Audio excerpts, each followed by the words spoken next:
সাম্প্রতিক সময়ে ব্যাপক আলোচনায় এসেছে দুর্নীতি নিয়ে। বিভিন্ন সরকারি উচ্চপদস্থ কর্মকর্তার দুর্নীতির বিভিন্ন কেচ্ছা মানুষকে শিহরিত করেছে। এই সমস্ত দুর্নীতির গল্প সরকারকে অস্বস্তি এবং বিব্রতকর পরিস্থিতির মধ্যে ফেলেছে। কোনো কোনো কর্মকর্তার দুর্নীতি এতই বেপরোয়া যে তা সীমাহীন পর্যায়ে গিয়ে পৌঁছেছে। গণমাধ্যমে এসব সংবাদ প্রকাশিত হবার পর দুর্নীতি দমন কমিশন নড়েচড়ে বসে এবং তাদের বিরুদ্ধে তদন্ত শুরু করে। আর এর ফলে দুর্নীতি দমন কমিশনের সক্ষমতা নিয়ে প্রশ্ন উঠেছে। গণমাধ্যমে প্রকাশিত হওয়ার পর কেন দুদক ব্যবস্থা নিচ্ছে, দুদক কেন আগে বিষয়টি দেখে না, এই প্রশ্ন উঠেছে অনেকের মনে। সংশ্লিষ্ট সূত্রগুলো জানাচ্ছে দুর্নীতি দমন কমিশন নিজেও এই বিষয়টি নিয়ে কিছুটা বিব্রত, আর এ কারণে নড়েচড়ে বসেছে দুদক। সামনের দিনগুলোতে দুদক বিভিন্ন দুর্নীতিগ্রস্ত অফিসগুলোতে নজরদারি বাড়ানোর সিদ্ধান্ত নিয়েছে। সেখানে দুদকের কর্মকর্তারা নিয়মিত যাবেন, কোথাও কোথাও অফিস করবেন বলেও ভাবা হচ্ছে। আর এ বিষয়টি দুর্নীতি দমন কমিশনে খুব শীঘ্রই আলোচিত হবে বলে জানা গেছে।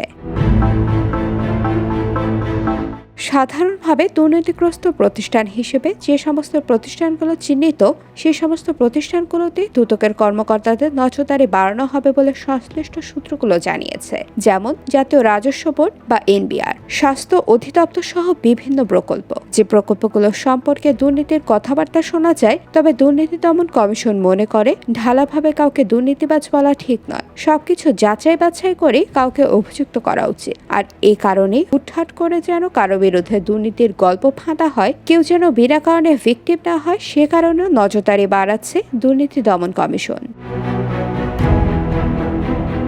দুর্নীতি দমন কমিশনের একজন ঊর্ধ্বতন কর্মকর্তা বলেছেন, সাম্প্রতিক সময়ে কমিশনের কাজের পরিধি বেড়েছে। কমিশন নজরদারি বাড়িয়েছে, বিভিন্ন ক্ষেত্রে দ্রুত অনুসন্ধানের ব্যবস্থা করা হচ্ছে। তবে যে সমস্ত দুর্নীতিবাজদের নিয়ে এখন কথা উঠছে, সেই সমস্ত দুর্নীতিবাজদের বিরুদ্ধে আগেই কেন ব্যবস্থা নেওয়া হয়নি, এরকম প্রশ্নের উত্তরে কমিশন বলছে যে অতীতে কি হয়েছে না হয়েছে সেসব নিয়ে তারা ভাবতে রাজি নয়, বরং তারা বর্তমান নিয়ে ভাবতে রাজি। বর্তমানে দুর্নীতি দমন কমিশন ব্যাংকিং খাত, আর্থিক খাত এবং স্বাস্থ্য খাত সহ বিভিন্ন দুর্নীতিগ্রস্ত খাতগুলোকে নিয়ে কাজ করতে চাইছে।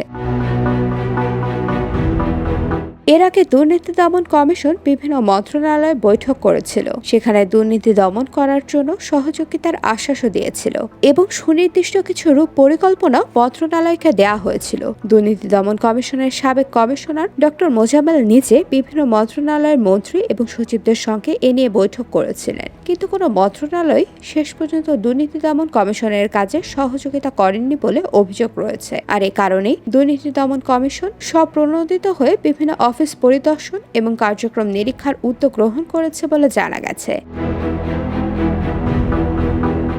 IBTV USA news desk.